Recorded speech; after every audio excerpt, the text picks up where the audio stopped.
Ringer. Here. Sisti. Here. Zimmers. Here. That is 7 present. Alrighty. President's comments. Public comments will occur during the public comments portion of the meeting. If you're addressing the board, please fill out the required public participation at board meetings form. Miss Mitchell in the front row. Oh, back to back. There we go. There we go. Yeah, she's at the Good as Gold ceremony tonight out at UIS representing for us. All right.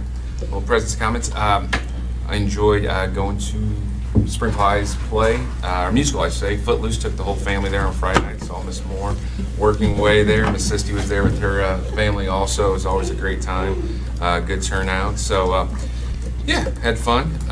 Also, we have elections later on this evening, and I want to thank everyone on the board. It's been 2 great years as president, but I think enough's enough with a couple of years doing this. So I thank everybody on the board for their support, and I think we've accomplished a lot over the last, the last 2 years. So look forward to a new president carrying the board, and again, thank you guys again. So moving on to board salutes, we're going to go down to Mr. Ringer. Thank you. A couple things. My wife and I went to the All-City Music Fest at the college. What a wonderful evening. Very talented students and committed staff and the whole bit. A very enjoyable night. It's amazing. I'll definitely go back again next year. Just the performance were amazing. I also did 2 school visits. Went to Springfield High and got a visit. I'd never been to the entire school. Thank you for your time with that, Lisa. And Superintendent Gill was along as well. So I actually learned quite a bit about Springfield High. Also went to Landfair and walked around with Mr. Doss. Looked in, I think, every room that was there. Yeah. He likes to show you something. Anyway, my takeaway with this is I'm just amazed at the commitment of the administration, of the teachers, of the staff, all the way down to the cafeteria people. It just amazes me with that. Good job to everybody. It really says something when the kids graduate from the public school system, they come back to work for the public school system as teachers and things. So that really left a mark on me. So, Mr. Mars.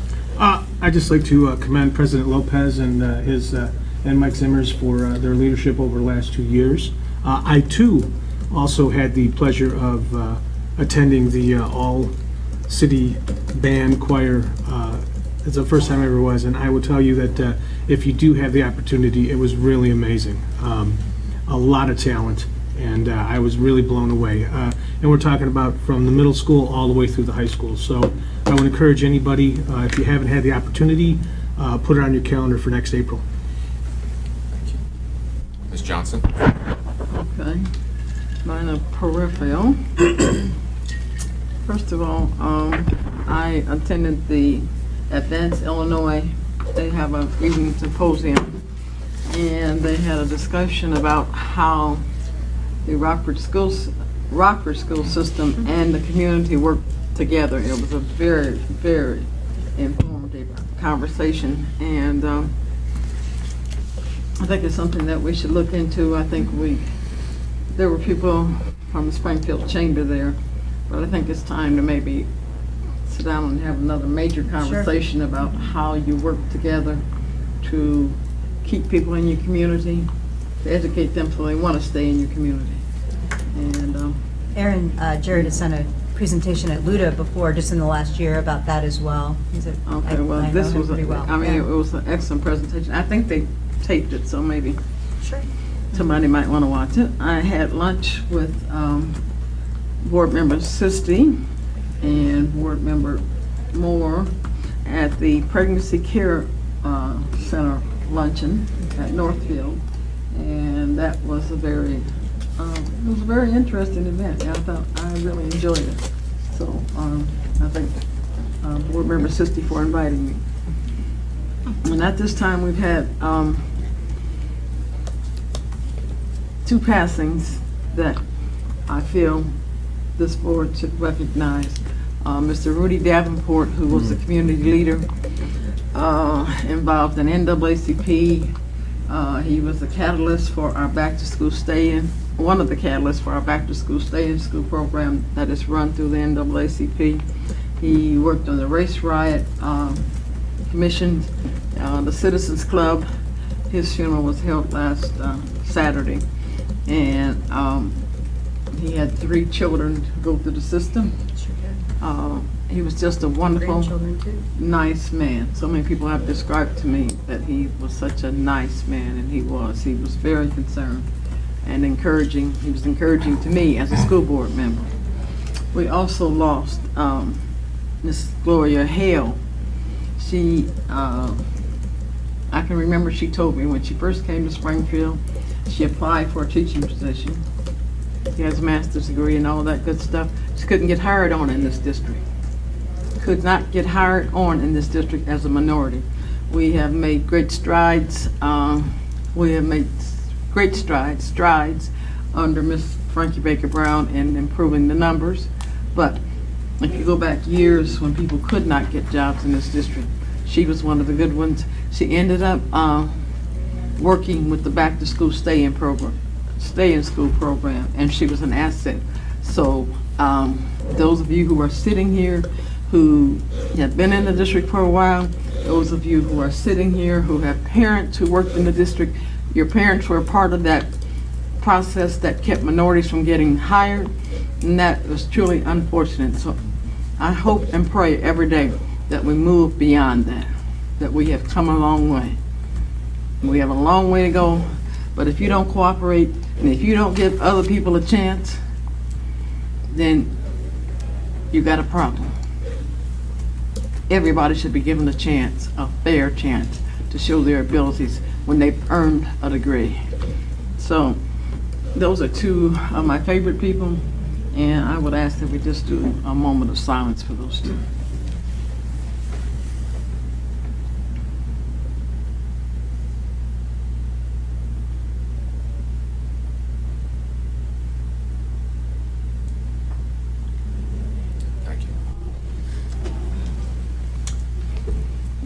Believe it or not, I have nothing this week.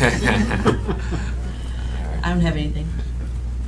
I attended the Future is Female out at UIS on Friday, and the Legion of Ladies out at UIS actually invited a bunch of our 7th and 8th graders from all the different junior highs or middle schools out, and they had different motivational speakers. It was really, I got to talk about what it's like to be a board member, so they all ran. I don't like, no. But it was really nice to see, and all of the girls were so well behaved. I mean, wonderful behavior while they were out there too. So that's all I have. All right, thank you. All right, we're gonna do recognize a couple things here. We're gonna recognize the Lamphter High School wrestlers. They'll be sent to the schools. Certificates will be sent to the schools. Cool. Coach Moore, if you want to bring your wrestlers up here, I'll let you have the mic. It's starting to be an annual thing for you coming up here with recognizing wrestlers. Yeah, go ahead. You want to introduce your 2 guys and let them. This is Langan Blue. He's a senior. He was our 182 pounder. He took 6th in state. And this is Brian Reyes. He took 5th at 285. He did a 2-time state place. Nice. Good job. Thank you.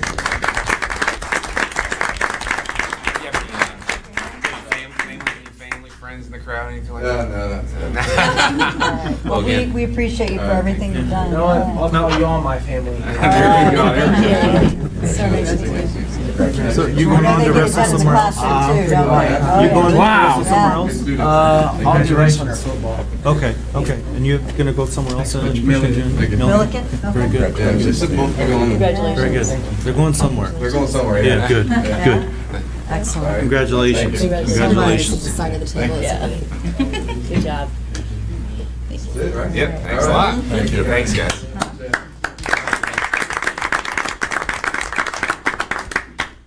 All right, next up is Southeast High School basketball team.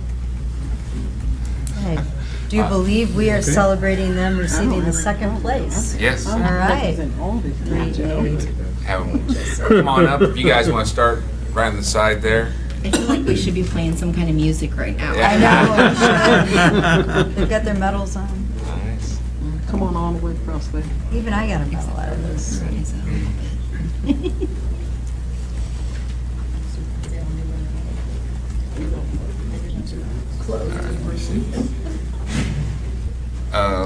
I think LT, coaches there? LT, yep. Well, I was joking. Coach LT, if you want to say a few words about your team, I know you love speaking about Southeast. I tell you, I was happy. If you guys don't know, I was texting Coach. I had these towels made. I think you guys play on Friday. I think it was Thursday. I called Primo and I said, "Hey, I need towels made." And Lenny at Primo said, "You think they're going to make the championship?" I was like, "Yeah."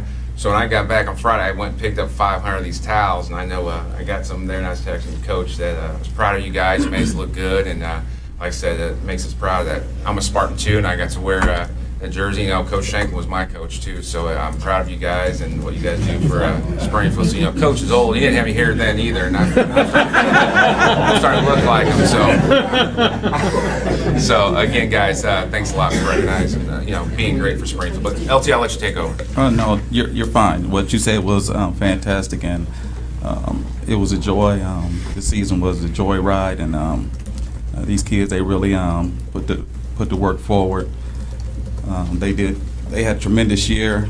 They locked in. They loved each other. They played for each other, and they were just as great off the floor as they were on the floor. And the rally that we got from the whole town, and especially our school, how everyone rallied behind us, that was phenomenal, and it was really an exceptional year. And I just think the kids did an exceptional job, and they earned and deserve everything that they're getting recognized for. So we just want to say thank you to the board and Superintendent Gill, and we know our principals out there in the crowd, and all our administrators and staff, and anybody that works at Southeast. We appreciate everything, all the kind words they've said and supported these kids. So we just want to say thank you for the recognition tonight. Oh, the thing is, you guys were so much fun to watch. Mm-hmm. You never quit. Yeah. That whole Margaret Park game, I was like, they're going to come back and they're going to do it because you just don't quit. So you are so much fun, and we so appreciate the effort that you guys put in this year. It was a lot of fun, and it was good for the city. So I just want to say thank you to my players and my coaches. If you want to start with Mr. Bradley, then introduce everybody. So Sure. I want to start with my assistant coach, Rashad Bradley, former teacher of the year. He's still reigning teacher of the year. I forgot it hasn't been announced. A week or so. Reigning teacher of the year. Rashad Bradley, Chuck Shanklin, Tyvis Gardner, Wayne Hamilton Jr., Noah Doss, Terrion Murdix, Robert Hayes, one of our two seniors that we're going to miss tremendously, James Dent, Anthony Fairley, Deion Matthews, Kobe Medley, who is our second senior that we won't have next year, and we're going to miss him tremendously too. Damon Davis. I had to be nice to him because I know Ms. Frankie sitting out there. So Sergio Knight, Devin Blue Robinson, Michael Tyler, and last but not least, Stefan Shake. Stefan Shake Sims. But thank you.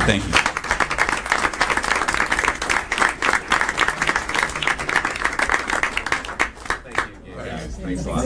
Congratulations. Congratulations, guys.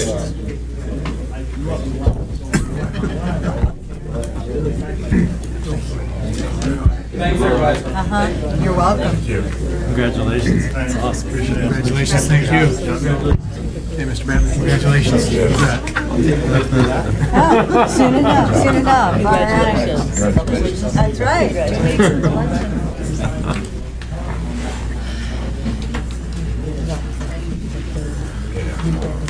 Great.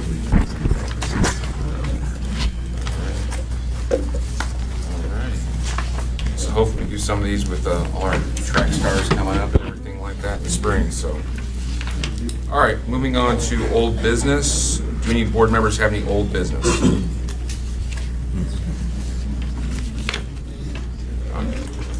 Hearing none. Do any board members have any new business? I do. Yes, Mr. Zimmers. And I don't know if this is new business or old business, because we kind of talked about this before, and this is kind of in relation to preparing the new budget. With the new funds that we're getting in, I don't know, I can never remember that word. What's Evidence-based funding? Evidence-based money. I'd like to see some of that money go toward interventionist or / social workers at the high school, middle school level, because we've kind of had this discussion before, but I think for us to do interventions, to do restorative justice at every level, we're going to need more bodies to do this. I don't think we can expect our assistant principals and guidance teams to do all this, so we need to start, I think, taking a look at this. So as you're preparing this budget, keep that in mind. Thank you. Any board members have any new business? Rake is out at Good as Gold. We actually nominated her for her volunteerism with what she did with our Unity Day and things of that nature. So she and Ms. Mitchell are out at the Good as Gold ceremony at UIS. It just happened to fall on a Monday night board meeting this year. I did run, she went to a conference, I guess, with the Week of Leadership conference. Yes. I thought she was skipping school. I was at Subway. And, She was there and she's like, no, I'm at a leadership conference. So, Yeah. but now it's good for her. So, all right, we'll move past doing business.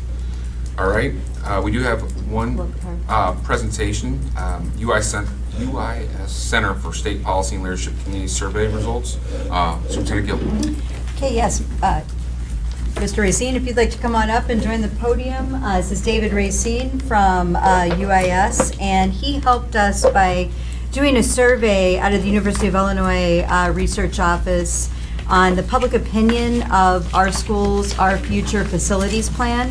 And so he's here today. I sent the results to you. You have the PowerPoint and the raw data in your packet. But we do want to hear from Dr. Racine on what we have learned from his survey. Thank you. Okay. Good evening, everybody. So, first slide. I'll just dive right in. Gotcha. So this was a two-part effort. We first convened focus groups in the north, east, south, and western parts of the city at various schools to help us have a better understanding of how people think about school facilities. This is not a category that most people have in their heads. I mean, don't sit around unless you're involved in this sort of work where they're thinking about it. So when you want to sample public opinion on what they think about a facilities master plan, you have to have some sense of how people might think about it, so you can help them in the course of the survey provide thoughtful responses to the questions that you pose. So we did a random, so once we did the focus groups, we had transcripts from those focus groups that helped us in constructing a survey. And we then took a random sample of 5,000 registered voter households in Springfield and sent the survey to them by mail, and they could respond either by filling out the paper form or going online. Most people use the paper form. We had 369 responses, 7.4%. That's not unusual for this kind of a survey. We've done other surveys in Springfield. That's sort of within the general category of what you would expect. You'd like more, but it's not bad. It gives us a margin of error of 5.1%. So when I'm giving you numbers in the rest of this, you can sort of think that, well, that number that I give you, it falls either between 5% below that or 5 percentage points above it. Next slide. So just to give you a breakdown on what the survey respondents looked like, there were about twice as many female as male respondents. Again, fairly characteristic of surveys we do in Springfield and more broadly, where we had a fairly high percentage of people 65 and older responding. Other people, their lives are busy. Older people, more likely to be retired, take the time to complete surveys. 88% white, 9.4% black. That's actually, but we do the biennial citizen survey in Sangamon County, and that's better than the level we get there. We'd still like to see that higher, but it's still not too bad for our purposes. About 2/3 of the people responding have a bachelor's degree or greater. This is not uncommon when you survey people about schools. it sort of triggers in people who already are sort of more fully educated to respond. About 41% were born in Sangamon County. This is relevant because we have a fairly high proportion of the educated population who are not born in Sangamon County. 30% graduated from a Springfield public high school, and then about 1 out of 5 have a school-age child. We would, again, that's sort of reflected in the breakdown on age, where you've got about half the people who are 65 or older. And by the way, any point along the way that something's not clear, just feel free to ask me. So what we did with the survey is we broke it down into parts that were sequenced in a way that would allow people, in our view, to have a thoughtful response to the really heart of it, which had to do with the specific types of improvements that the master plan includes, and then how to pay for them. So the first set of questions we asked people, we want to kind of anchor them in the idea of school facilities. So we, because again, a lot of people you're surveying, they may not have spent any time in a local school. They may not even know it. Maybe they drive by them and they have a kind of vague idea. So we wanted to first have them thinking about schools as buildings. This, by the way, came up in the focus groups when the conversations are a little less structured and you start talking about buildings and people slip into talking about educational process and forgetting about buildings for a moment. So we wanted to do what we could to kind of help people think specifically about buildings. Now, obviously, education takes place in them, but there are aspects of the facilities that you want them to focus on. So we had 4 categories. We wanted to keep this simple. We asked about how attractive the school facilities are, how well maintained they are, the old versus new, and then whether they're spacious or crowded. And you can see here that for 3 out of the 4 categories, attractiveness, maintenance, and spaciousness, people take the middle category we offered between the 2 opposites. This is not uncommon when people don't have a very precise idea, or when they're sort of thinking, well, I don't want to go all the way one way or the other, based on my knowledge of school buildings. And then you can see that when it came to age of buildings, there was majority support for the idea that schools in our community tend to be kind of old. Next slide. So then, after we asked about the appearance of the school facilities in Springfield, we then asked them, we took sort of 5 of the sort of goals or principles in the master plan, the main ones, and converted them into sort of attitudes we wanted them to rate in terms of how important they were. And you can see here that 3 out of the 5 scored close, in the neighborhood of 80%, saying it was very important. That would include all facilities providing equal access, providing an environment with a focus on safety and security. You'll see that throughout the results, safety and security looms very large. It's understandable given the climate currently here and more broadly in the country. And then assuring high quality lighting and access to technology, that also had 80% more, actually a little bit more than that, in terms of people indicating that was very important. And then next down would be, could you go back? Sorry. Allowing students to be active participants in learning, still scored more than a majority, indicating that is very important. And then the only one that fell slightly below 50% would be providing buildings that are appealing on the outside and inviting on the inside. Next. And then before we ask them questions about the specific questions about the master plan content, we posed a very general question asking them how well informed are they about Springfield Public Schools, to kind of get an idea of whether they felt pretty confident or not about their responses. And you can see here that more than 3/4 indicated that they were well informed or somewhat informed, that a relatively small proportion of the people responding to the survey said they didn't really know very much. Next slide. So for the elementary and middle schools, the master plan has 44 different buildings in it, right? So you can't put that before a community and say, rate these. People will just not know very much and would be not able to respond, specifically with respect to elementary and middle schools, because there's so many of them. A lot of them are invisible to a large part of the population. So we took the master plan content and converted it into sort of 13 categories of improvements that the master plan calls for in elementary and middle schools. And on this, I'm breaking it down. I broke it down into these 2 slides. This first one looks at those in which 60% or more of the respondents gave this category of improvement a high priority. And they're in order from the bottom to the top.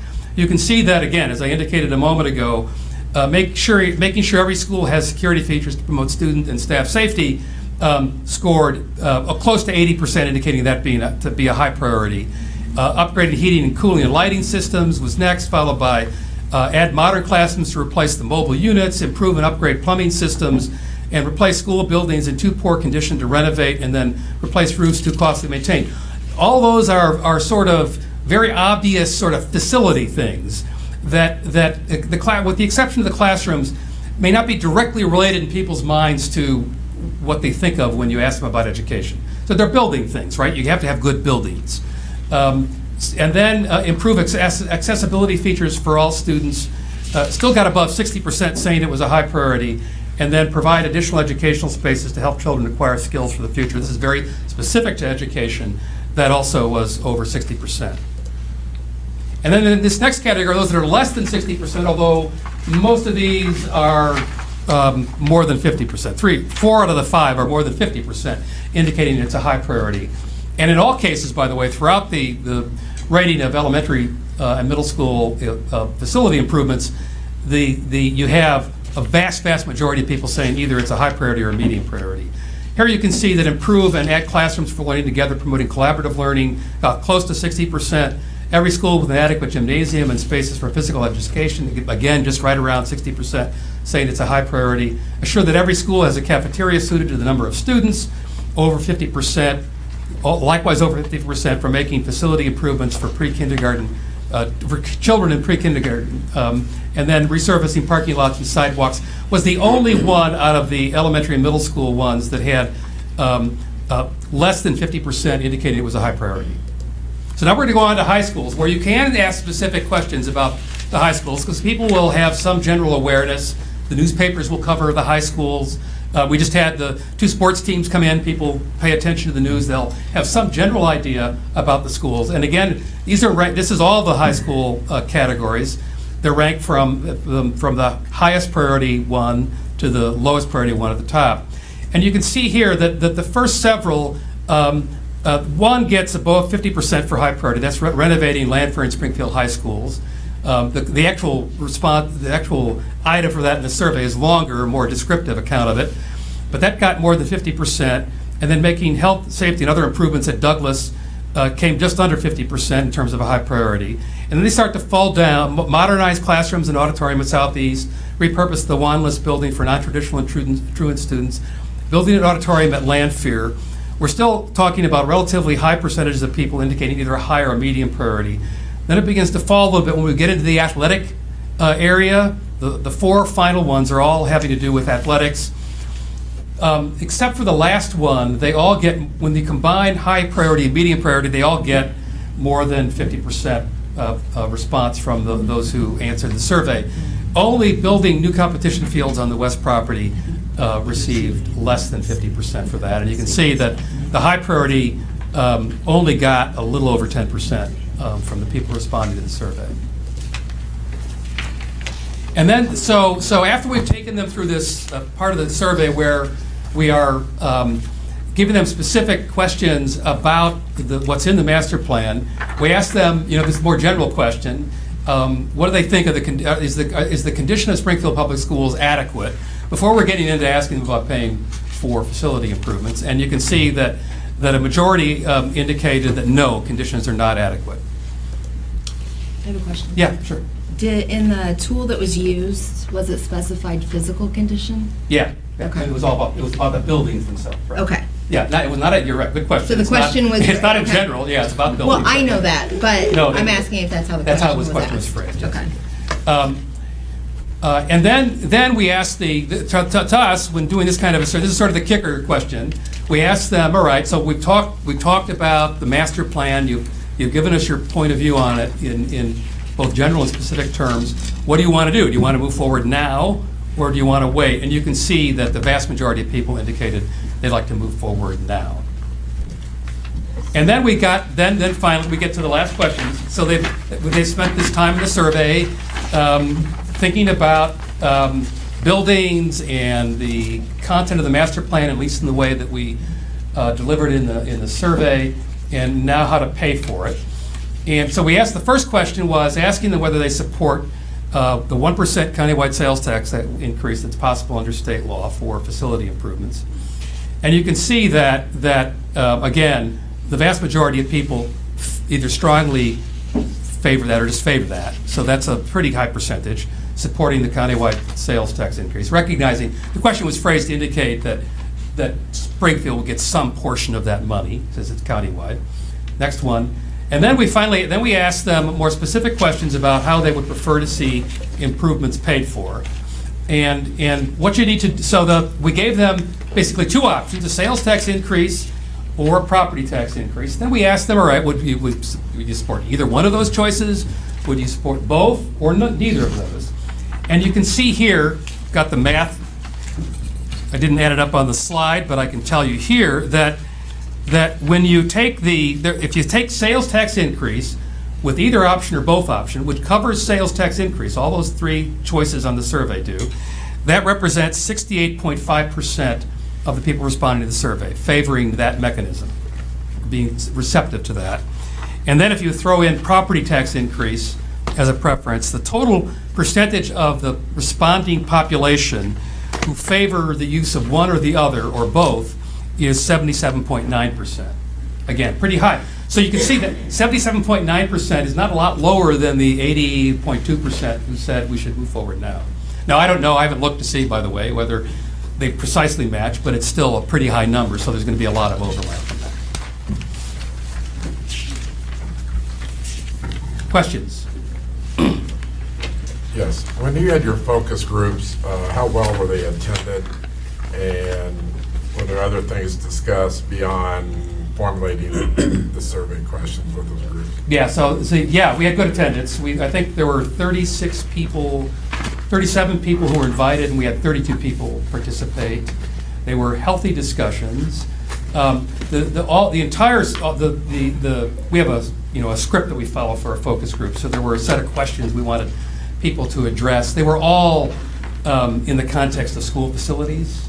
But in a focus group, unlike a survey where you have to ask specific questions and get people to pick something, in a focus group you ask a question, so what do you think about X? And then, excuse me, then they can, people, because it's a conversation and your job is not to intervene and constantly press them, they can go off in tangents or that's why I indicated before. So in a couple of the focus groups, we started talking and having them talking about buildings, and then one thing leads to another, and suddenly they're talking about educational quality and things like that weren't really connected you can see from the actual transcripts to thinking about buildings. But you have to let them go. I mean, that's sort of the idea behind a focus group. They were helpful, and as I said, they served our purpose. I mean, I didn't know if they would when we started, but they served the purpose of helping us get into our heads how people think about school buildings, including the words that they use. It was important, made it very clear, for example, the focus groups did, that we couldn't possibly survey the community about all the specific improvements called for with respect to elementary and middle school. We had anticipated that, but the focus groups made it clear that that was a level of detail that would sort of take people beyond their comfort zone. Again, when you're surveying the public, you always want to be able to give them a question that they feel they can answer thoughtfully, right? That it's not just an off the cuff. It's hard to prevent that, but you want them to be sort of feeling comfortable that they know enough to be able to respond to the question. It's also my understanding that the focus groups had no school employees and/or no school employees. administrators. They were designed to be fairly representative of the community and of the community. As well. I think if you talk to the people who attended, which we can't of course disclose to you, but they enjoyed the conversation. I mean, there were a couple of them were really. I mean, we had a hard time stopping them within the limited time available. So, can you tell me how was the focus group developed outside? I mean, because I'm not your concern. You're not the consultant here, but at most of the meetings that we had, it was school administrators or school personnel. So you did something outside. Well, we asked the school. We asked Superintendent Gill's office and the schools in various parts of the community to help us identify appropriate people. Right, and it was we had one in each quadrant of the district too. We had one at Lanphier, Washington, Southern View, and Owen Marsh. So who identified these people? The school The district. schools gave Schools us did. names of people who were not employees, of people that they thought would be good community. Some of them were community members that are volunteers or people that work, maybe they know, but they were not, so that's how that worked. That's how he suggested that we do that, Right. to maintain a diverse and also regionalized. So there were people that were used to the schools that were in that region of town. Yeah, and I would say that I mean, you can't really know for sure what focus group members know about specific schools, but they were knowledgeable about, at least where they were located, they were knowledgeable about that school typically, and then they had, and some of these were community leaders, I mean, people that would be well-known to others in the community, I mean, that were active. And there was, I thought, good, generally good gender, age, and racial balance. We didn't, I wouldn't know necessarily, but I know some of these people just by reputation. Some of them I know. I mean, just by happenstance, they happen to be on the focus groups, and so they were. That was and the transcripts have been provided to the. I gave them to you, so Yeah, those you are can- part I of your can give you record, the verbatim. and you can kind of read them for yourselves if you're interested. I mean, they are, I Several think, pages, insightful. but- Well, I happen to know somebody who participated on one. I can't, Mhm. I don't know the location. And they felt that not everybody in the group had a chance to express Yeah, that's always a their challenge in opinion. focus groups. Somebody overtook the Yeah. conversation. And then I have I don't know, I still have a modicum of doubt, because when you're talking 5% plus or minus, then that brings your 369 down. No, quite it a doesn't bit. apply to that number. 369 is just the number of people who responded. Okay, You take the so- 5%, let's say that, this is only very loose, because technically, there would be a margin of error around every question, depending on how many people responded to it, because there's always some questions that don't get answered. So if you take, make it something simple, like, go to the beginning, like the question on the attractiveness of schools. I don't have that number in front of me. You can see that the not attractive is probably about 20%. So you begin saying, well, plus or minus 5% to get the, this is sort of like a statistical estimate of probability. So 30% say X, that it was, not attractive, then you would sort of think, well, that's an approximation between 5 percentage points below that and 5 percentage points above it. That's the rough way to think Okay, so about it. does that also apply to your conclusions based on the sales tax or the, or? Sure, it gets played into that, Improvements, although there, when you look at the numbers, you still got pretty high, even when you apply that. Now keep in mind, it goes up and it can go down, so you can say it could be 5% higher or 5% lower. You're still got a vast majority of people indicating that they favor some kind of revenue increase and clearly on that 80% who indicated moving forward now. So that would be, if you apply again, this is very loose. If you apply the 5.1%, so, it's about 75% on the one end and 85% on the other who would indicate that they favor moving forward now. That's the way to think about it. It's a very general proposition. Another question. Yeah. Okay, so your random sampling for the mailing, where did you come up with that? So in the survey world, there are companies who have lists, and you buy lists from them. And so we work with a couple of companies. These are ones that are everybody, they're nationwide, probably worldwide. It's called the Marketing Systems Group. We generate all of our local samples from them. And so the way this, I don't want to get too much into the weeds on it, but the way this works is that so how do you know who these people are? I mean, is there some company that runs around collecting your address? I mean, addresses are not, unless you know somebody, it's not necessarily public knowledge. You can look it up in the phone book maybe, but a lot of people don't do that. So what they do, they have they have phone numbers, and then they create these lists of addresses through phone numbers. We happen to, because so many people now only have cell phones, so the old way of doing this was just regular landline phones. And so now you've got, especially with younger generations, they only have cell phones. So when we say to Market Systems Group, we want a 5,000 sample of registered voter households, and normally about 40% of, I think that's right, about 40% of the population in Springfield is cell phone only. So we saw, because it costs more to get a sample out of cell phones. 40% cell phone only, 60% otherwise. They generate a random sample. The total sample they have of registered voter households, counting both groups, regular and then cell phone, is about 17,000. Keep in mind, this is households. So a given household might have 4 or 5 people who are registered voters. There are more registered voters than that, in other words. But when you do a mail survey, it's almost impossible. It makes no sense to have more than one person per household. I mean, I was just wondering, because that would skew the results one way or another, depending on whether or not your sample was from, everywhere around town, or. Well, yeah, it's you know what I mean? it covers, no, it has no geographic problems. Okay. Correct. No, the way this is typically done, it's a random sample. So you take a random sample of 5,000 out of 16 to 17,000 units, you're not gonna. I mean, it's random, so I mean, I suppose there's a really small chance you could miss something, but generally no. Yeah. Okay. Any other questions? I just want to comment that I find it encouraging that almost 81% of the people surveyed are ready to move forward, and also too that the questions that they responded to, it really what's important to them is what we're addressing in our facilities plan. So I think we're really on target. So it's exciting. Anything else? Thank you. Thank you so much. Thank you. Well, I have a question. Oh, sure. So what's our next step? Not so much with you, but so what's our next step? Thank you. Our next step is really for you as a board to have a conversation about what you would like to do in terms of asking public permission for taking next steps in our process. We have some BLDD friends in the crowd that helped us do all of our public engagement and create our plan of action that we have.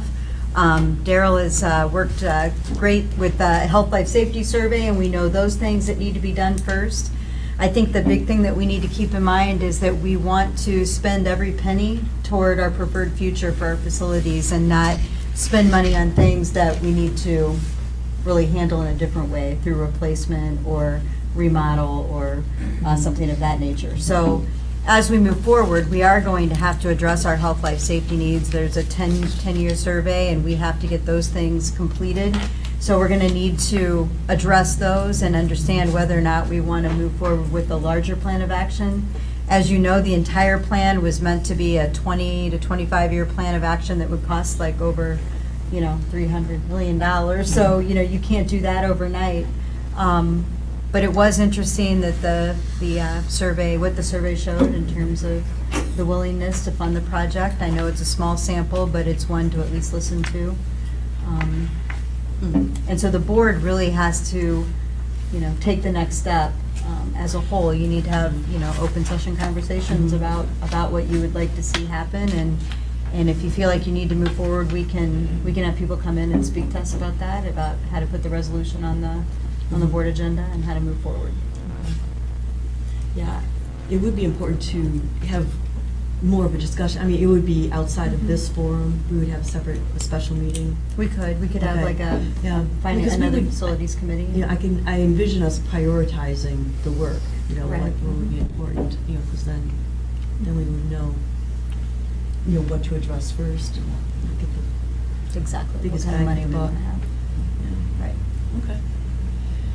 Okay, so in terms of health, life, safety, we not too long ago finished the process of doing, I don't know how many roofs, projection on how long those will last, and then what, if there shouldn't be fast deterioration, because I know we spend a bunch of money on that stuff.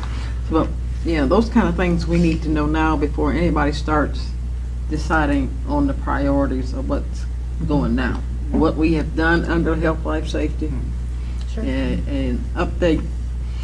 And I don't know, I'm trying to rack my brain, but I don't know about plumbing systems. Have we had major problems with plumbing systems? Not that I can recall right offhand.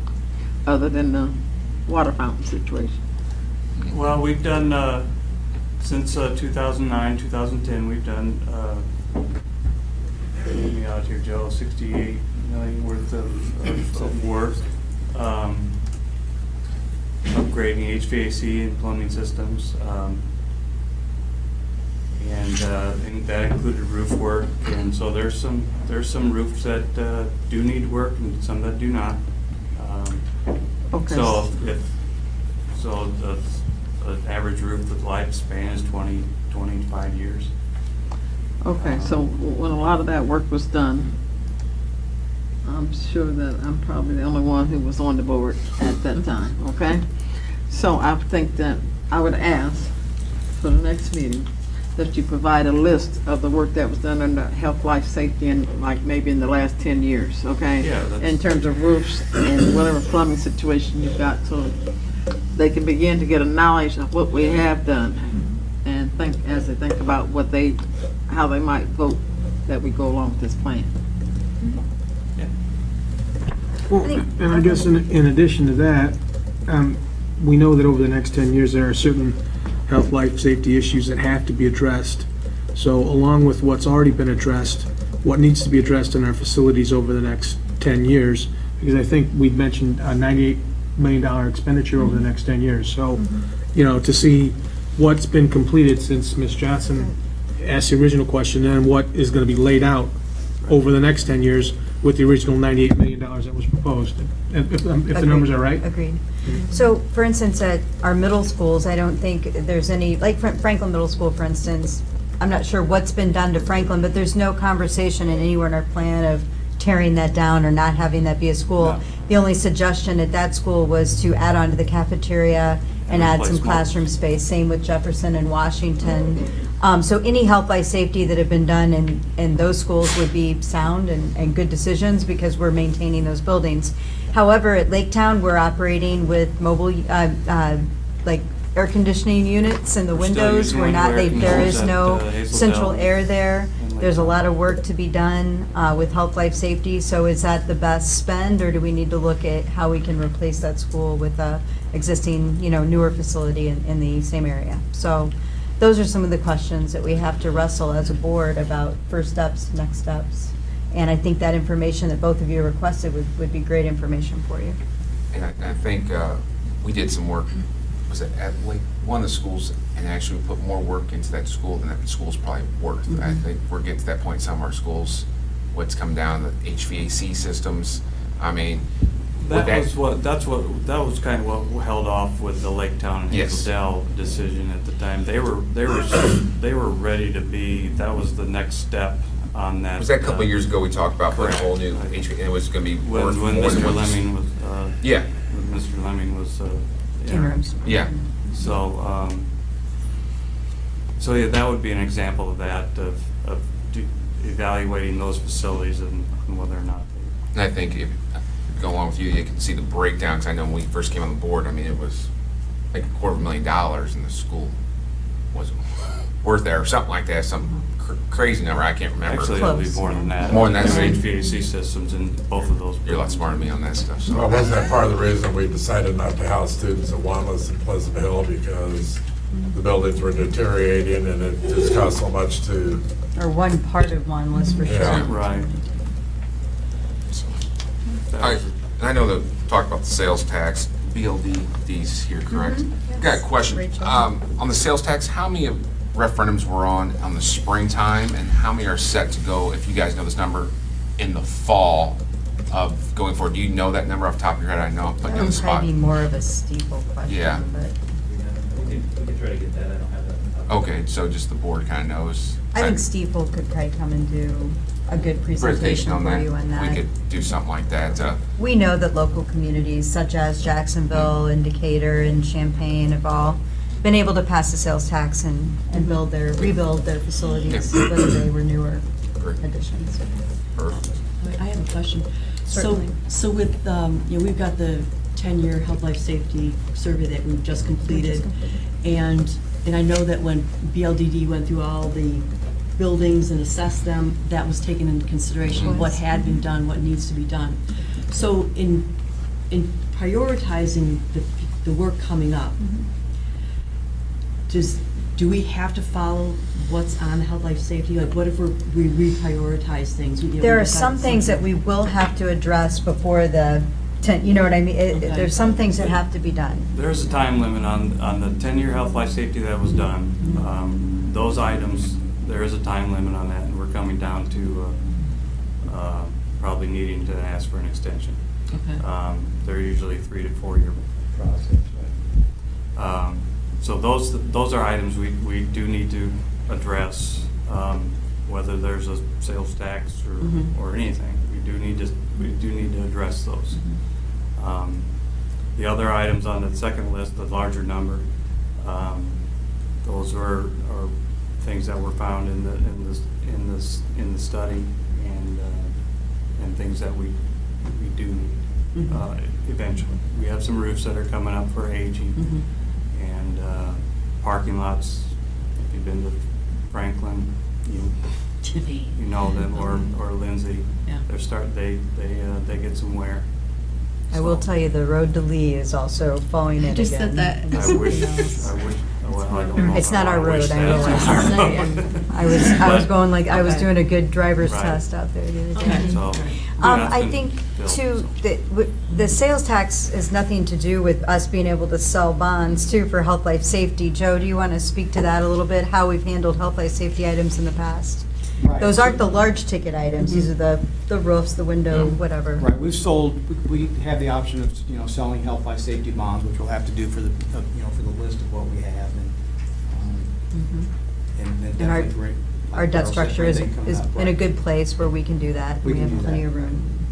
So right now, we're about 8 more years out on bonds, I believe, 7 or 8 more years out on bonds, so we can restructure those. So Joe, just to follow up, the 98 million that we're proposing over the next 10 years, which is just basic deferred maintenance on our properties, that's already included in your calculations with our bond restructuring?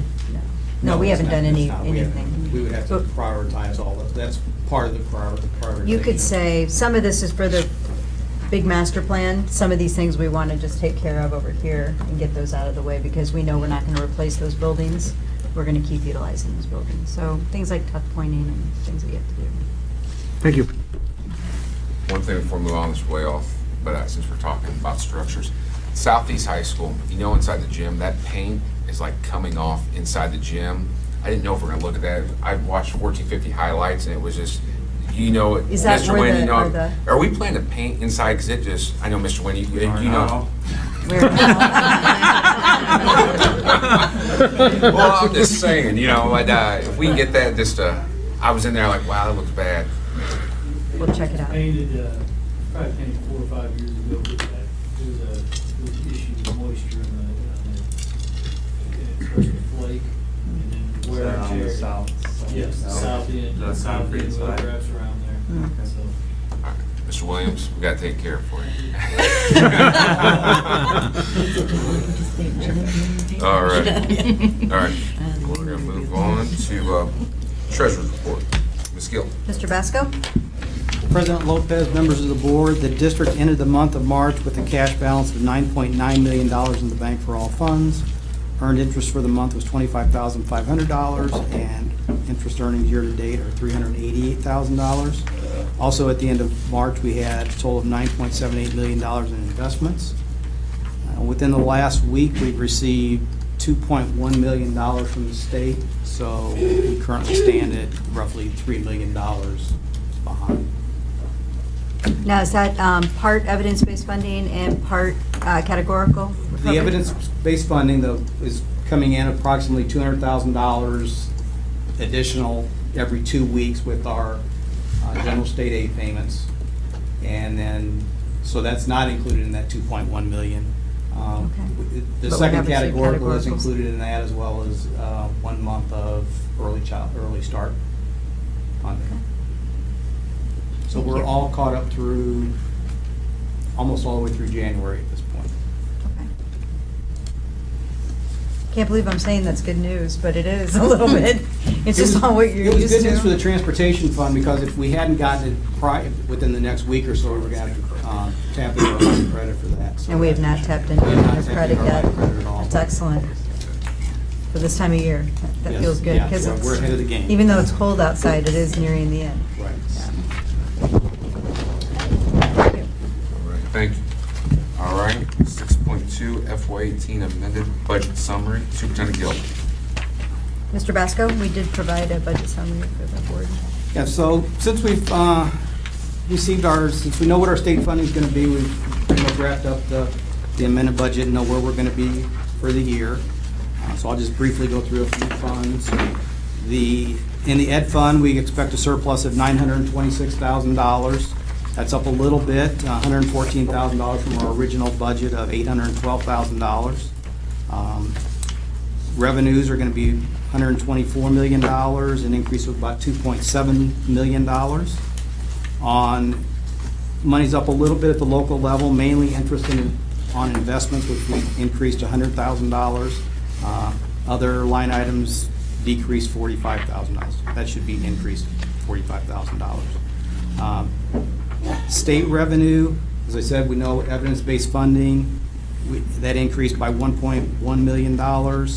And we also, this year, received our FY17 categorical, so that's going to increase the budget by another $1.5 million. So that's kind of where we got from a deficit. We should have had that the year We should have had before, that the but year we before. didn't. So we've been waiting around Right. for it, and we got it, so it's affecting this year's budget. This year's budget and this year's fund balance, correct. In a good way, but Right. last year was, yeah.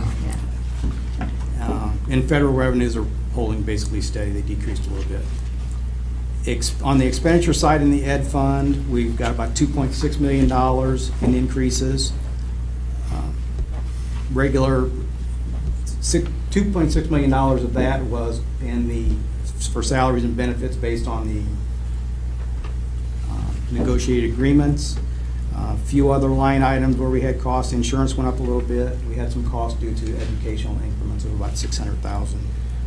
Purchase services have increased. We've had some software upgrades, mainly for credit recovery. We purchased a new program that was more expensive than the old one. Supplies, we're just increasing it a little bit. Some classroom technology and some track and field equipment that we need. And then we also needed to replace some other technology out at Stanton for some servers, so that's in here. The Operations and Maintenance Fund has a surplus of $11,000.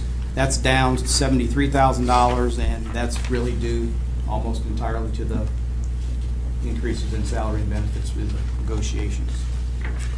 Transportation Fund is basically balanced. We have a small deficit of $34,000, and I expect at the end, when all said and done, we'll have a surplus for the year in transportation. And then IMRF fund, we have a surplus there of $78,000. If you recall, that's one where we have a negative fund balance that we're we're chipping away at getting that back down to zero. Probably a couple more years to do that.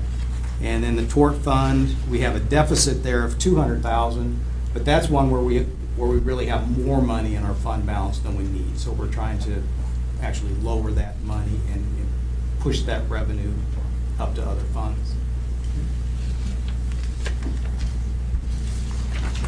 Any questions for? And this is on review here at the board office, if anybody, it's on for 30 days, It's on- right? Right, and we'll approve it at the May 21st board meeting. If you have any other further questions, just let us know. Yeah. I'm happy to address them. Thank you, Mr. Basco. Superintendent's report. Okay, I'm going to try to be brief here. Just another shout out to Footloose and the All City Musical this week. Looking forward to Lanphier High School Drama Club. They look to present The Curious Savage by John Patrick this weekend at the Legacy Theater. The Drama Club presentation will take place Friday and Saturday at 7 p.m. and Sunday's matinee is at 2 p.m. Tickets are $7 and in advance and $10 at the door. They'll want me to remind you that they use the Legacy, and we help them out with that because they do not have an auditorium, as we put in there every year. We always help them out so they have the appropriate space to do so. Just a reminder to our families who have children who turn 5 on or before September 1st of 2018. We have kindergarten preview night coming up this Thursday, April 26th, from 6 until 7 p.m. All elementary schools in District 186 will host a kindergarten preview night. The event is for families with children. Families should attend the preview night at their school within the boundary that they currently live, so we can get a good count of how many kindergartners we have coming in. Also, shout out to the Sangamon CEO class.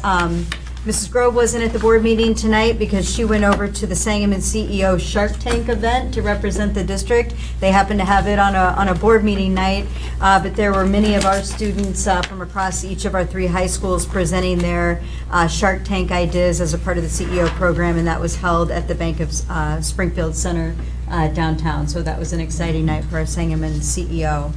I have a couple visitors in the crowd, and they're going to help me out if I bumble anything, but we have Jeannie Stash, who's a biology teacher, and some other things at Springfield High School, and also Camille Alger at 8th grade from Franklin Middle School in the crowd, if you want to wave. They served on a district committee to help look at upgrading our science textbooks. One of the things you'll find with the evidence-based funding model is that one component of that is to making sure that our instructional materials are up to date. And that is not for just the 2 schools represented, but for all of our middle schools and high schools and alternative programs across the city. We have been woefully behind in our science textbooks and really need to do an update, and have done almost a year-long look at all of the different curriculums that are out there, looked at the next generation science standards, understood what those require of us, look at the textbooks that we currently have and what our needs are. This will not be for vote tonight, but vote at the next board meeting, so I always present ahead and then have you vote, so that will be on the May 7th board meeting. But once again, the next generation science standards were finalized in April of 2013, and we really worked hard to incorporate the new standards with our current textbooks. But it was just due to deficit, you know, we didn't know what we were getting from the state. We could not make this level of a spend and also do all the other curriculums at the same time. So with this evidence-based funding recommendation, we feel like we're going to be able to get some great things in the hands of our students. So the justification is that our middle school and high school textbooks are 10 or more years old, and you're both shaking your head and agree. I know that our AP biology textbook was over 10 years, and to be an advanced placement class, you need to have a curriculum that's less than 10 years old. Our current science books were not aligned to the standards, so we were having to kind of fit them together, and that puts a lot of extra work on the teacher, but also it doesn't happen as easily for the kids in the classroom. We also know that there's a lot of technology that's now associated with our texts that we purchase. We're going to have a lot of online components and online videos and different things that are going to be incorporated with this material that we never had at our fingertips before. So we really are excited about thinking about the new standards, implementing them in the correct way. There's really 3 big dimensions of the new standards. The first is disciplinary core ideas. Those are the big ideas of science that scientists and engineers provide. The second is science and engineering practices, which is really our STEM work that we're trying to promote throughout all of our science, math, technology programs. Once again, those are the things that cross-cut against all the different subjects. And then those are called the 3 C's. So the things that we want to make sure that students are making those connections with and kind of thinking differently about the different disciplines of science. Each of the companies that we're recommending have agreed to have the costs go over 2 years, which helps us a little bit with our budgeting and planning. And they will allow us to have all of the materials up front. So we'll be getting the materials, but paying for them over 2 years. We will also have professional development incorporated into these costs already for the companies to come and provide professional development to the teachers, and then the teachers themselves will know the curriculum well and be able to help provide that PD as well. So the impact across the high schools, we'll be purchasing over 5,000 books for 9 different high school science courses, and that will impact about also, in addition, 3,200 students across our 5 middle schools, and that also includes IELTS. And once again, all of our alternative programs at any of our alternative schools will be also able to get their hands on this new curriculum and have access online. So once again, it's Pearson Biology for advanced placement, also Pearson Biology, Earth Science, and Astronomy, HMH, Chemistry and Physics books, McGraw-Hill, Anatomy and Physiology as well as Zoology, McGraw-Hill, Physical Science of the Physical World. Carolina is a company, and that's the material for our 6th, 7th, and 8th grade core science classes. And so that's something that we want to put forward for you to vote on at the next board meeting. Are there any questions either for myself or any of the teachers in the crowd that helped participate in this curriculum exploration? Ball Charter has their own curriculum plan, so they are not. They have their own budget and their own curriculum purchases. We're certainly happy to share with them what the research that we've done. So do we know that they are meeting standards for STEM and all that other stuff we just talked about? They certainly talked about that during their presentation to the board earlier this year. I would assume that they are well aware of the standards. I think it's hard not to be. They still have to follow the same state guidelines we do and take the state assessments. Okay, well, I would, I'll get an you answer maybe for check you. Yeah. with them to see Yep. how up to date their instructional materials are. Right, and in this case, the only parallel would be the middle school for Ball Charter, because this is just a middle and high school proposal at this time, so I can get that information for you. Yep. All right, any questions? You guys have anything to say? You worked hard on this, I know. Are you excited? Yes, very. Yeah, I think it's a good thing, and I think the online components are really good. The kids can get online and really utilize textbooks online at home, and as well as all of the videos and everything that the teachers can grab. Thank you. All right, you're welcome. All right, moving on to consent action items. Superintendent Gill.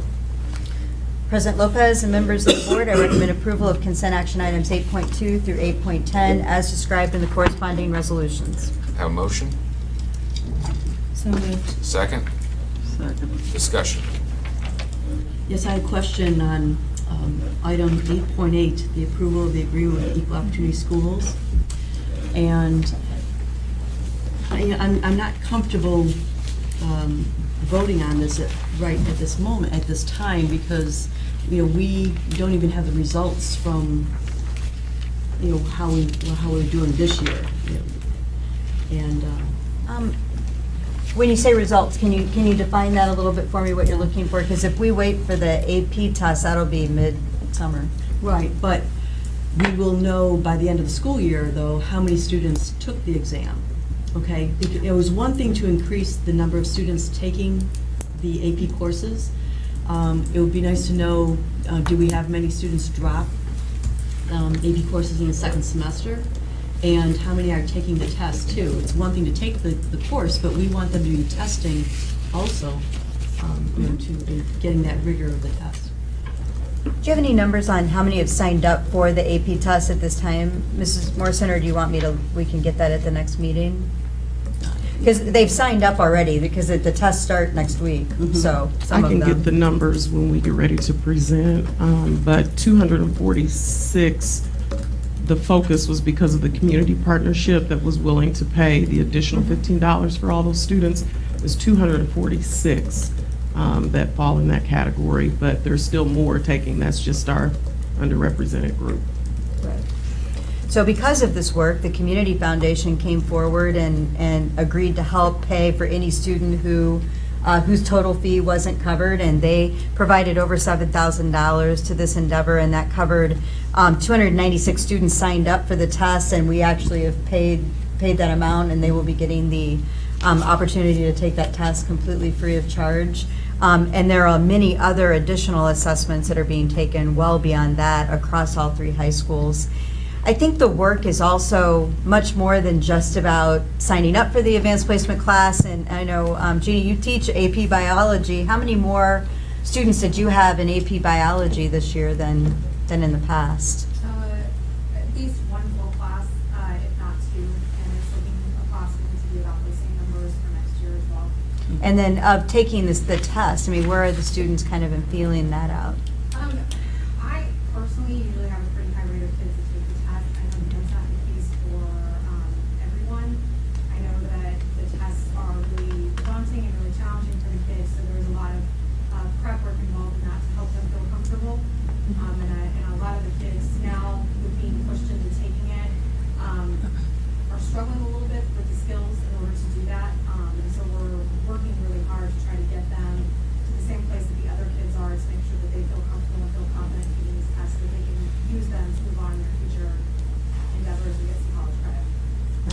I'm going to piggyback on something you just said. I appreciate that. And we've talked about this before.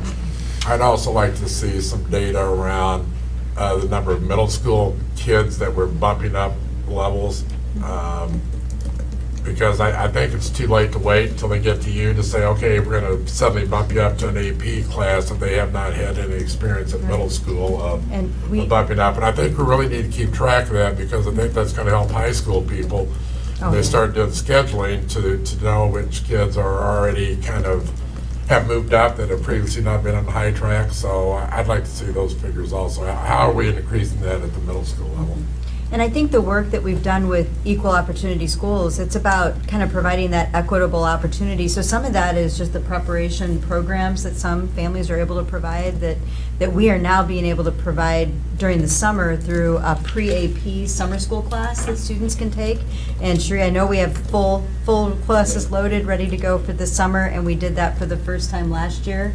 And students that are signed up for an AP class can take that pre-AP in the summer, and they learn some of those study skills and some of those ways to attack hard material and how to take notes and how to study for the assessments and what the AP test is all about and what it can do for you. And so that has been something that, to be honest, that came from Equal Opportunity Schools giving us some ideas of what other districts have done. We're a part of a community that is part of the EOS schools across the state of Illinois. So we come together as a group. We had a group here in our own boardroom not too long ago with, we had McLean County was here, Bloomington was here, Quincy was here, one of the Champaign schools in Urbana were here, and we just were sharing ideas about what we're doing to support kids, because you learn from other districts and learn from what other schools are doing. I think that's been a big part of EOS, is not just getting kids signed up, but having every single kid in the school takes a survey, and it's attached to their CUME folder now, and it's a student access card. We use that with making the grade. When we sit down with students, we're using that information, and it kind of determines grit and goals that they have for themselves. I actually read my daughter's at the beginning of the year, and I don't talk personal stuff very much, but it kind of brought me to tears, some of the things that she said. She's kind of a normal kid, and she feels the stress of other kids, being able to do so well on standardized assessments, and how that made her feel. And when I read that, I knew exactly what I needed to do to go home and talk with her about our next steps. And we can have that for every student in our building. So EOS is a lot more than just signing kids up for AP. It's about giving them the support system around it. It's about providing some of those structural pieces in the building to give them support. And it's about teaching them the importance of signing up for the tests and taking the test. And we have more last year than ever that have taken it, and I think that number will grow. We have the numbers of who signed up, and I can't tell you that they're going to all show up and take the assessment, but hopefully they will. Well, having said that, is EOS giving any support for middle school? Yes, so tell them all about that. Yeah, so basically, they provide the information to district level, and then we can go out and disseminate that information. So when I meet with my guidance teams at the middle school level monthly, we have conversations around that. They've asked for additional training because they want to know how to be able to counsel their students. And so we're really looking not only at access, but completion. So we want to begin looking at, like you said, starting at the middle school level, but really kind of developing a 6-year plan, if you will, so that students can be really intentional and strategic about how they go through high school and on to post-secondary education. And so really working with schools and starting young, yeah. And through our AVID program, of course, expanding even down into elementary. Getting the word out about rigorous courses and that. We don't think that EOS is something that we'll be partnering with forever, and they actually they have a sustainability plan, or kind of a work their way out of a job plan is what they call it. But for right now, we're really enjoying the support and the camaraderie of those other groups that are a part of it.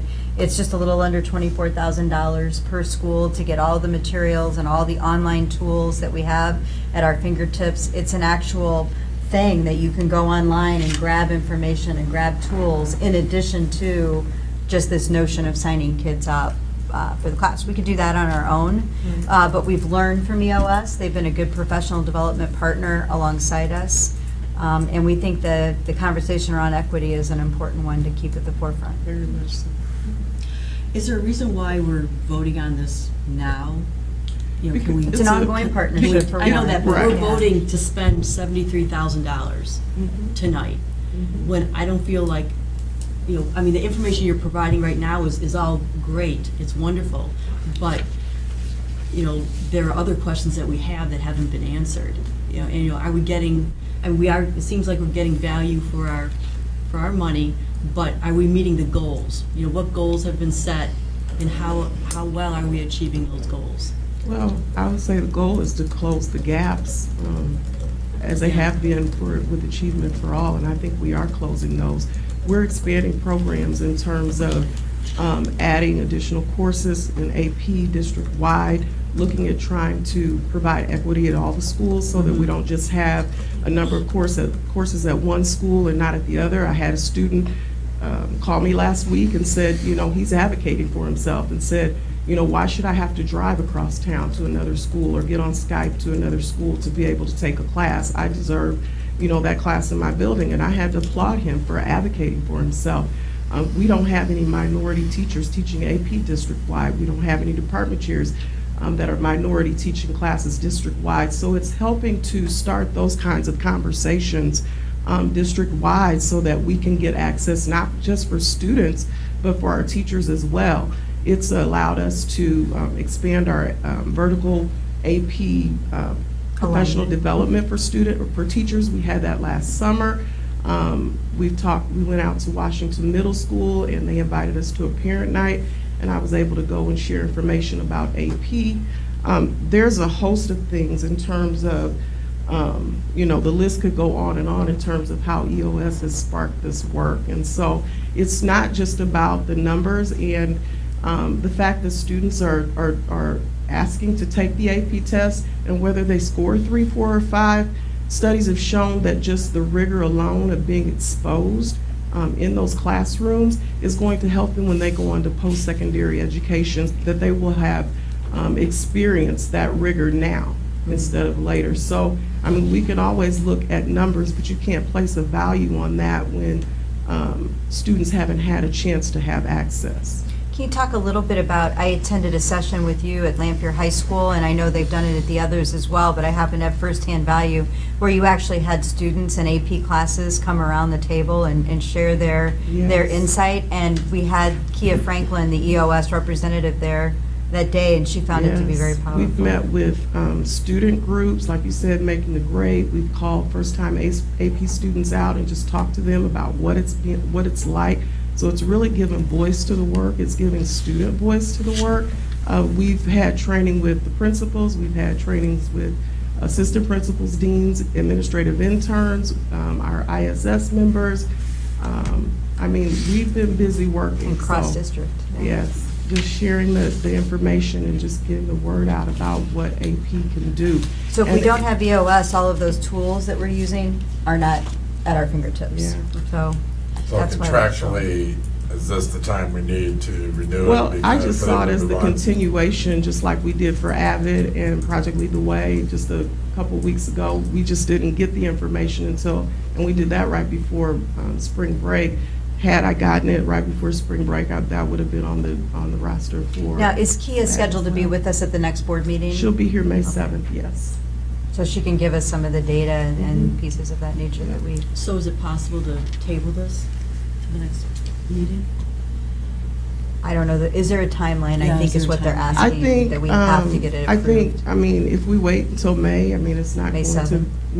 if we wait till May 7th, it's not going to be the end of the world. We're going to continue to plan. It's Right. important for us to know what we're going, what we have ahead so that we can Yeah, start planning now before teachers and administrators and everyone leaves for the summer. So it just, shortens our timeline to get some of that planning done, Right. but. I just think it would be nice to have a comprehensive report of the program. And we will do that either way, whether you decide to table Well, I'd it or rather not, have it we'll give you a before comprehensive I plan. vote on whether or not to spend $73,000. So you want to make a motion to table it then? Yes, I make a motion that we table item 8.8. To May May 7th. May 7th. Do I have a second? I'll second it. Okay. His votes are correct. Yes. Lopez. Aye. Aye. Mars.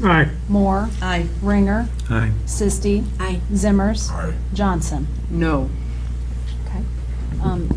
That is 6 aye votes and 1 no on the motion to table.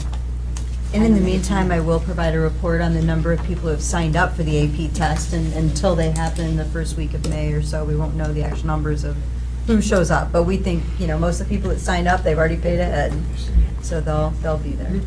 Okay, so now we're going to vote on 8.2 through 8.10, but we already voted for 8.8. Correct. All right, thank you. Mars. Aye. Moore. Aye. Ringer. Aye. Sisti. Aye. Zimmers. Aye. Johnson. Aye. Lopez. Aye. That is 7 aye votes. Okay, roll call action items, 9.1, Superintendent Gill. Mrs. Sherman? President Lopez and members of the board, the superintendent recommends the personnel recommendations as presented. Have a motion? So moved. A second? Second. Discussion? Hearing none? Moore. Aye. Ringer. Aye. Sisti. Aye. Zimmers. Aye. Johnson. Aye. Lopez. Aye. Mars. Aye. That is 7 aye votes. Okay. 9.2 is approval of resolution to amend the FY 2008 budget. Mr. Lopez. We're voting on this. Okay. Oh, you got to follow here. Look, I'm throwing you off. Yes. All right, Mr. Lopez, that's me. Whereas by vote taken on January 21st, 2014, the Board of Education approved an employment agreement with Jennifer E. Gill. And whereas, based on the performance of the superintendent, the president of the Board of Education of Springfield School District 186 recommends that the Board of Education extended Superintendent Gill employment agreement through June 30th, 2023.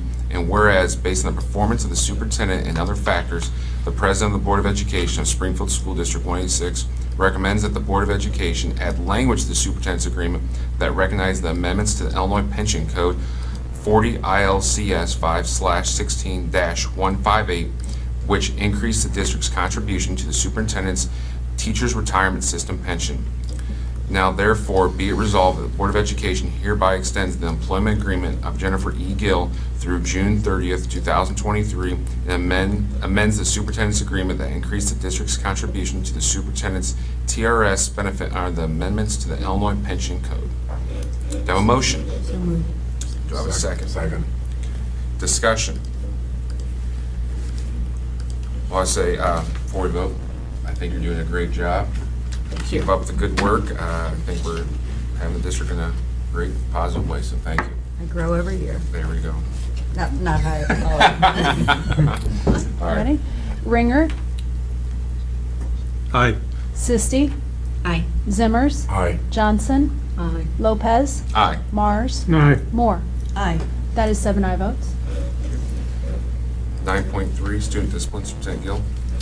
President Lopez and members of the board, it is my recommendation that one 10th grade student be hereby expelled from further attendance at Lamphere High School through the end of the 18-19 school year without a program, and that one 10th grade student be hereby expelled from further attendance at Lamphere High School through the end of 18-19 school year with a program, that one 9th grade student be hereby expelled from further attendance at Lamphere High School through the end of the 18-19 school year with a program, that one 10th grade student be hereby expelled from further attendance at Lamphere High School through the end of the 18-19 school year with a program, and that one 9th grade student be hereby expelled from further attendance at Lamphere High School through the end of the 18-19 school year with a program. Do you have a motion? So moved. A second? Second. Discussion? Okay, hearing none? Sisti. Aye. Zimmers. Aye. Johnson. Aye. Lopez. Aye. Mars. Aye. Moore. Aye. Ringer. Aye. That is 7 aye votes. Okay. We're going to move to election of officers, 10.1, adjourn, sine die, and as Sunny die. Sign, see? Sine die. I think you corrected me that too last year. I should have, man. Take Latin. So I take some Spanish and that didn't get me too far. All right. As much as there's no further business to come before this board, I motion for adjournment if sine die is needed. I need a member. I move we adjourn. Okay, I need a second. Second. All in favor of the motion to adjourn sine die, saying by saying aye. Aye. Okay, Superintendent Gill. Okay, so my job is to explain the process. Each nomination requires a second, and voting shall be done by roll call. Nominations are now in order for office of the president. I nominate Mr. Mike Zimmers. Are there any other nominations for the office of president? Are there any other nominations for the office of president? You have to say it 3 times, so I'm not doing this weird. Are there any other nominations for the office of president? If there are no further nominations, nominations for the office of president are closed. Roll call. Oh, before we go into this, I just want to go on the record. I received a phone call from the president, Mr. Adam Lopez, and he said that we decided that Mike Zimmers would be the president and I would be the vice president. Now, who we are, I don't know, because there are 7 members on this board, and there was not a discussion, to my knowledge, as one of those 7, as to who would serve in these offices. I think that's, well, it's quite unfair to the rest of us for whomever we were to make that decision, because we are all elected to this board. And there's board policy that no one board member can make a presentation that represents the entire board. So who we are, I am asking who we might be. You have your vote as no. Well, Judy, Judy, we've no, gone like this the round discussion around is, since 2013. No, we're not. Since 2013, we've gone like this, back and forth on this. No, we have not gone back and forth on this, look because nobody has called me and said, we have decided. 2013, we've gone through this back and forth about elections. Well, can you tell me what would make you 2 more qualified to serve as officers than anybody else on the board? You can nominate yourself if you want. Okay, so you just want to be a smartass about it. I'm just being That's realistic. Fine, but no, you're not being realistic, because you have not taken into consideration the other 5 of us who serve on the board with you. Did we not read 3 times? You can nominate somebody 3 times. That's your right as a board. The point is that... There's no point. The point is, because I know you've worked it already, but this is a discussion that people in the community need to know. When we make a decision, who the heck is we? Well, then you have the right to vote no. That's your decision. And you know I have voted no before. I know. You vote no for me all the time. Yeah. Thank you. Yeah, and just like you make decisions, I don't know where you make decisions for these boards. I don't know if we all want, maybe the board policy should be changed, that we, whoever we was, can make the nominations and suggestions for officers on this board. When I got on this board, it was, the positions were passed around, or everyone had an opportunity to serve. Now that you think you're the kingmaker, including being president and having your name on the tournament, you think you run things. I just don't know. That gives me a lot of power from the king. Man, I must have a lot of power from the king. Well, you're trying to be the kingmaker, except for you back down sometimes on some stuff that you should probably explain. All right, and you should be able to explain this as the president. It's entertaining now. Okay. Zimmers? What was that? It's coming entertaining now. Let's just vote and get out of here. Vote and get out of here. Vote, yes. We have 8:15. I imagine we all have things to do.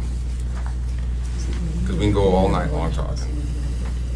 So in other words, you're just ignoring me and others, huh? I'm listening to you, and I'm listening. Yeah, you're listening to me. All right, you ain't you seen the all last this of it week. yet, buddy. Keep it up. I know. You yelled at me the whole week, so. Yeah. When we make a decision. Zimmers? Yes. Johnson? No. Lopez, Yes. Mars, Aye. Moore, Aye. Ringer, Aye. Sisti. Aye. That is 6 aye votes and 1 no.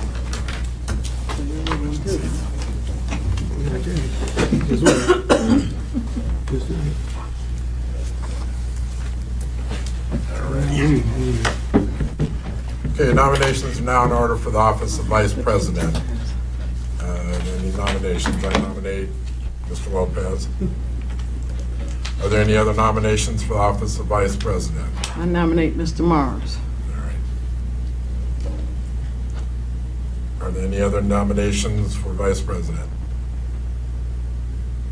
Is that twice or 3 times? 3 times they say that. Do it one more All time. right. Are there any other nominations for the office of Vice President?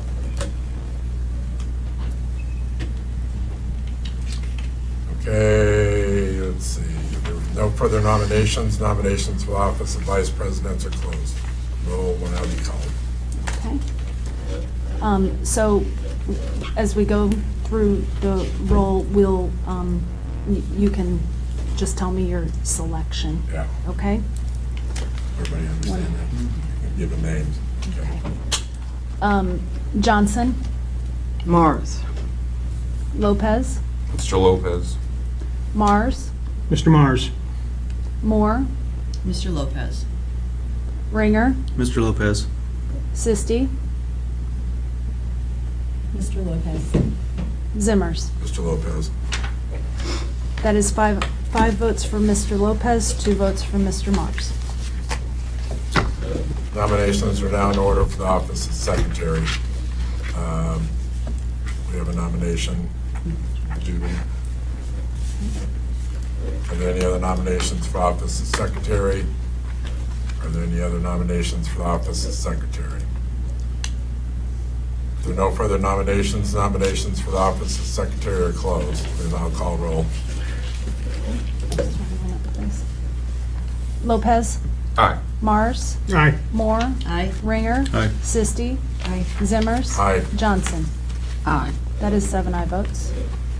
Nominations are now in order for the office of Assistant Secretary. Anybody like to nominate? It would be Nicole here. Okay. Are there any other nominations for the office of Assistant Secretary? Are there any other nominations for the office of Assistant Secretary? If there are no further nominations, nominations for the office of Assistant Secretary are closed. Roll is now called. Mars, Aye. Moore, Aye. Ringer, Aye. Sisti, Aye. Zimmers, Aye. Johnson, Aye. Lopez. Aye. That is 7 aye votes. Yeah. Be it now resolved that Mr. Joseph Basco be appointed treasurer to the Board of Education. I need a second. Second. Roll call. Ringer, Aye. Sisti, Aye. Zimmers, Aye. Johnson, Aye. Lopez, Aye. Mars, Aye. Moore. Aye. That is 7 aye votes. Be it resolved that the board readopt board policy as currently in effect and that board observe Robert's Rule of Order revised except as otherwise provided by the board policies or statute, and that roll calls be made during on a rotating basis, and that the board shall adhere to the attached code of conduct. Second. I'll second. Roll call. Sisti, Aye. Zimmers, Aye. Johnson, Aye. It's not followed, but it's a bunch of crap. Lopez, Aye. Mars, Aye. Moore, Aye. Ringer. Aye. That is 7 aye votes. Okay, motion, we need a motion to return to regular session. I move that we return to regular session. Is there a second? Second.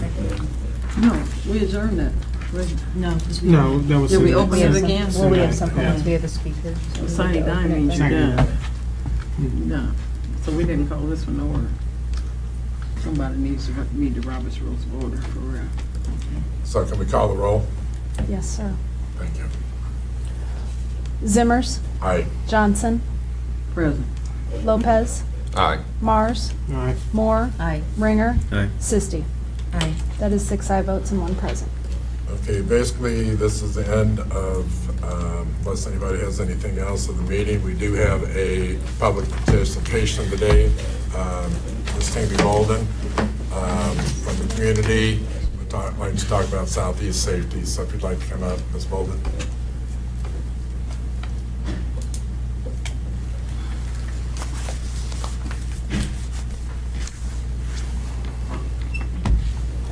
Ms. Bolden, the clock will, the countdown will be 3 minutes. here. Okay. I am so happy to be here today and to have Mr. Williams, principal of Southeast High School, also here today, because this is directed towards you. When I came into the district in 1996, as a former student, Mr. Ringer, it took me 10 years to get hired by Mr. Betts and Mr. White. 10 years, although I graduated from the school system. I was teacher of the year at 2 separate high schools in Dallas, Texas, but it still took me 10 years. So no, we do not do a great job of hiring our own. And also, I respect you to the utmost, Ms. Johnson. However, 5 years ago, we had 114 African American teachers working in District 186. Today, we only have 98. We are losing African American teachers. We are not gaining. And this year, I will retire. I know of at least 5 African American teachers, administrators that will be retiring. And at this point, I haven't seen where any of them have been replaced by other minorities or African Americans. So are we doing a great job? No, we are not. And do I blame the Human Resource Department? No.